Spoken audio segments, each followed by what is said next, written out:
PTSD from an event during pregnancy or from the childbirth itself is much more common than you'd think and makes much more sense than we often think. It often gets kind of misdiagnosed as more general postnatal anxiety. So let's just explain what it is and why it might be reasonable that you might get it. So PTSD is essentially defined by flashbacks and nightmares, really overwhelming anxiety that can kind of come on out of the blue when you have a small trigger that reminds you of an event where you thought you were going to die or somebody you love was going to come to catastrophic harm or die. So when we think about pregnancy, there might be moments during the pregnancy where you thought you were going to lose the baby or where you did almost lose the baby.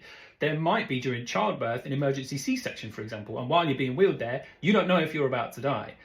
That is enough, that's scary enough to kind of sear into your brain.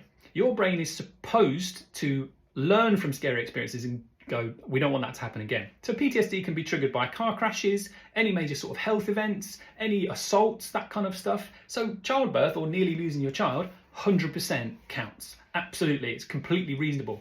What you might notice if this is happening for you is flashbacks and nightmares. Key difference between a memory and a flashback is it feels like I'm back there. So you might wake up sort of feeling like 10 out of 10 anxiety, as if it was happening again right now. That's the difference of PTSD and a kind of memory, if you like. You might find yourself having to try and block out thoughts of it or avoiding thinking about it, and maybe lots of sort of shame or self-criticism about how it went.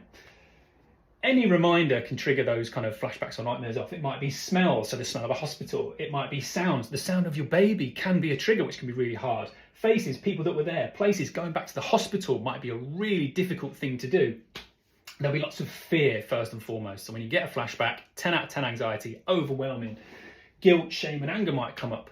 The key thing is it's as strong as day one.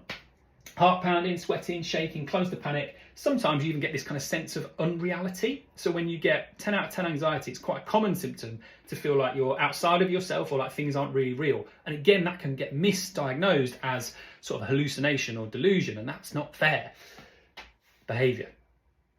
You'll be avoiding triggers if you can, which is a bit hard if it's hospitals or your baby. You might find yourself having to distract yourself or block things out a lot. You might find yourself being really, really cautious, because essentially what's happened is you've had an experience that says you could die at any moment. So why wouldn't you even be more cautious than usual? That's totally reasonable.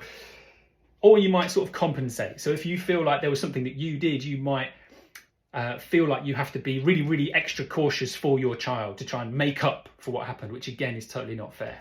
That is what PTSD looks like. And it's totally reasonable if you've had an experience where you felt something catastrophic was going to happen.